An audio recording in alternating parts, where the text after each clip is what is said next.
Hey there everybody, and welcome back to the penultimate update for Dead Space 2.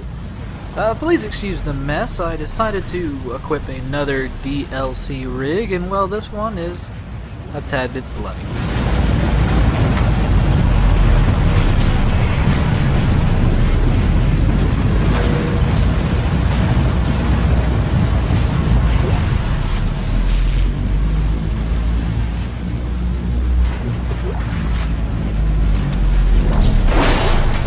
Outside of a few items, we have this large centrifuge thing in the middle here. Machine, just like Straw said. I remember this. The machine activates the parts of our brain where the marker codes are stored. How does that threaten the marker? What were they afraid of? Me. Us. Working together. Step 4. Yes. Are you ready?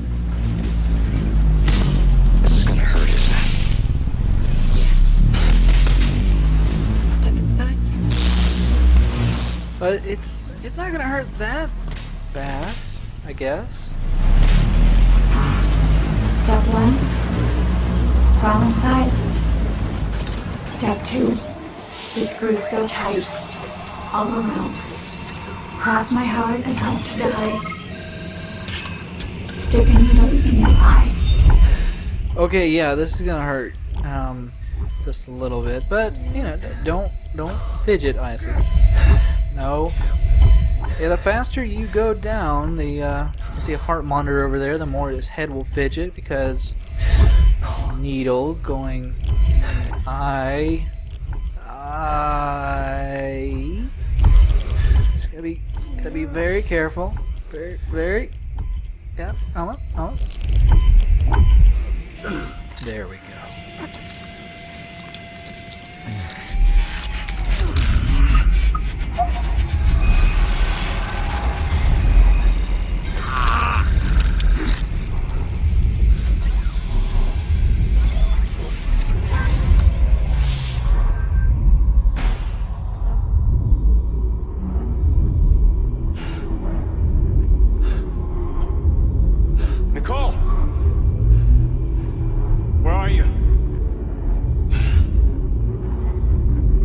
Follow the light, Isaac.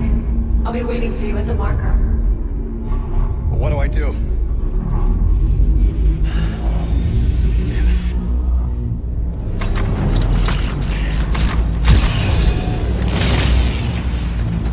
Engaging auxiliary power systems. Yeah, that definitely will not be the most painful thing we have to deal with in this particular chapter. But oh fuck. Yeah, say hello to the ubermorph. Yes, this guy is pretty much our final boss, and well, he's kind of unkillable.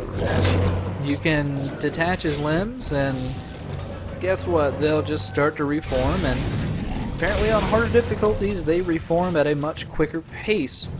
So now the best we can do is try to slow them down and stasis them, and especially in this particular situation, we barely have enough time.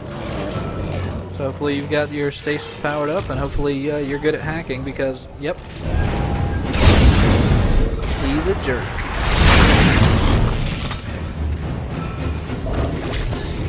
You can already see him start to reform there, so let's keep on going. Yeah, I decided to switch out weapons yet again. We haven't seen the line gun in a while, so I went ahead and powered it up. You may notice that the line actually is a different color now, and that's because the damage is fully maxed out. I also changed out another weapon, which we'll see in a little bit here. But first, we have our first audio log.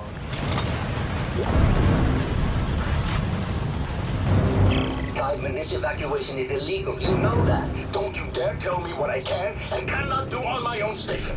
My grandfather was running this place long before you were crapping your diapers, young man. I don't need a lecture from you, and you know I'm right. Project Protocol specifically forbids evacuation in the event of a breach. I have spent my whole life in service of this community, and I will not stand here and watch them die for some Project Protocol. Now get to your shovel. We can argue about this nonsense in court, assuming we Extraction protocol. Very well, sir.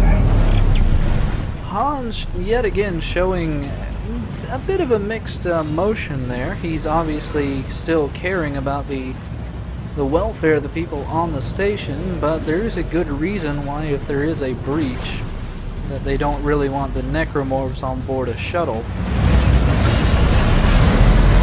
But yeah, another weapon that we haven't seen in a while that I figured for shits and giggles we power up is the Seeker rifle.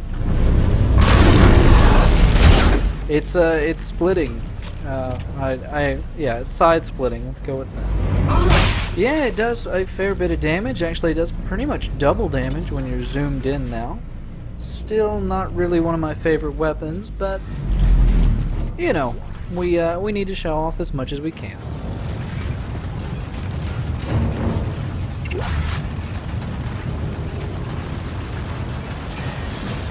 Now we have another audio log here in the center of the room.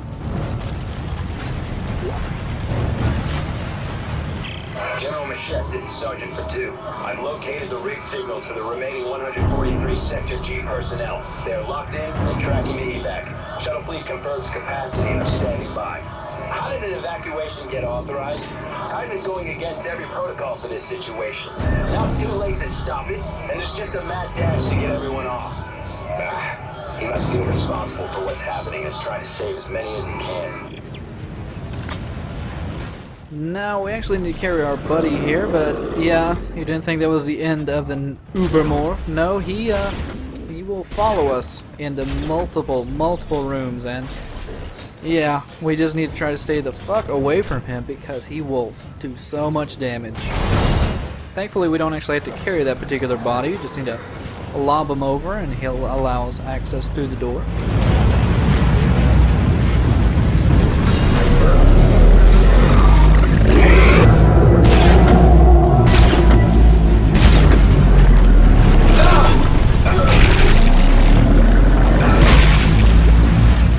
Basically throughout this entire chapter you'll be noticing that there are plenty of ventilation shafts and just plenty of places for that ubermorph to pop out if you happen to be waiting too long, and there are just plenty of times when he's just cute to come out either way to kind of ruin your day.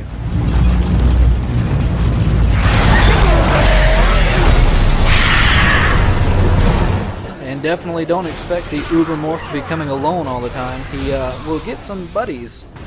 Especially in this particular hallway with this excruciatingly long elevator.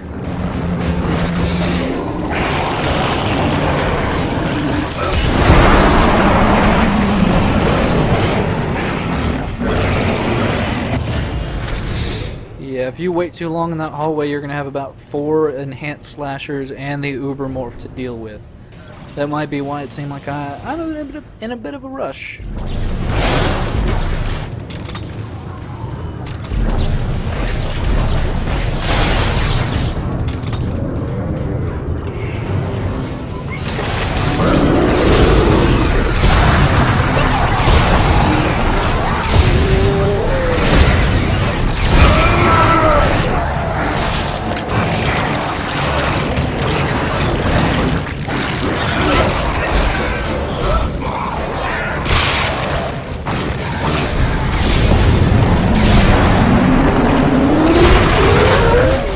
Actually fairly certain that these are some form of enhanced infector, because they'll actually cause enhanced slashers to be spawned. As always, bad idea to let them go crazy, but it's even worse idea to actually stay in this room because, yet again, ubermorph.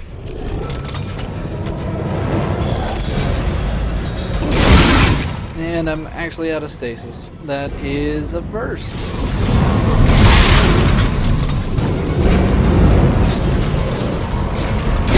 Die.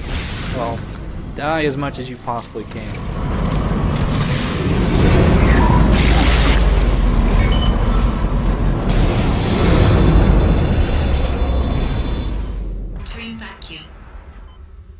Yeah, this particular chapter throws a lot of things we might not have seen in a while, such as those breakable fuses or obstacle courses in 0G. Those were always fun. And we actually get some actual good use out of the seeker rifle here, because down there is a nest. And having to dodge those laser beams and having to dodge the projectiles from the nest, well, if you can actually just snipe them from far away, I'd say take that advantage.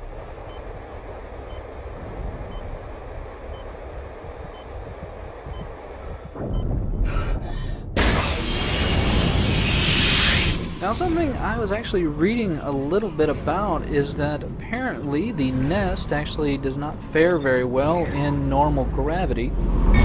So I was actually hoping to try and show off what it looks like whenever it actually gets hit by zero or normal gravity.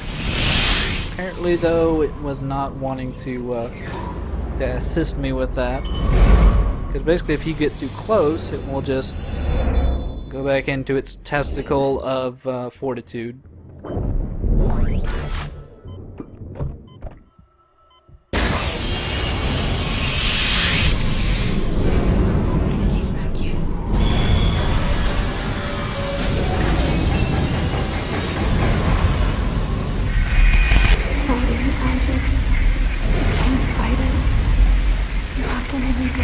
I'll never see it.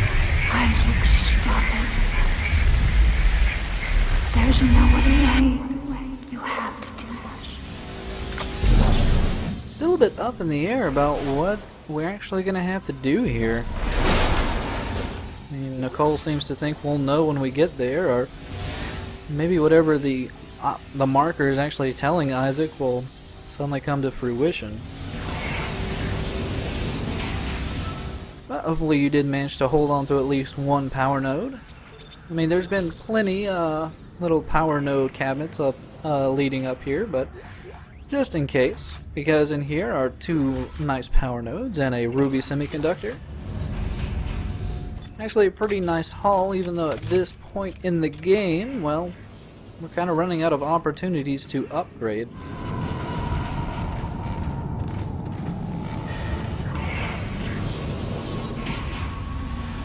Yeah, and even still, if you didn't manage to have a power node, they were nice enough to give you one there.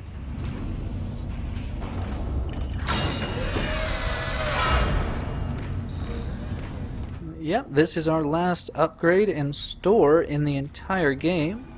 Figure I might as well go ahead and sell off those ruby semiconductors and a few other things really quick.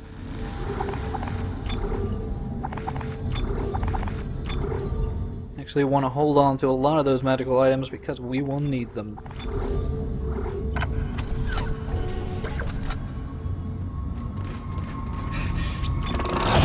And just to show off really quick some of the seeker and line gun upgrades that I've done. I'm actually going to finish upgrading the alt fire on the seeker rifle, make that as powerful as possible. And there's really not much left else to do with the line gun except increase the alt fire, which are those really awful mines. So yeah, let's upgrade the contact beam one more time.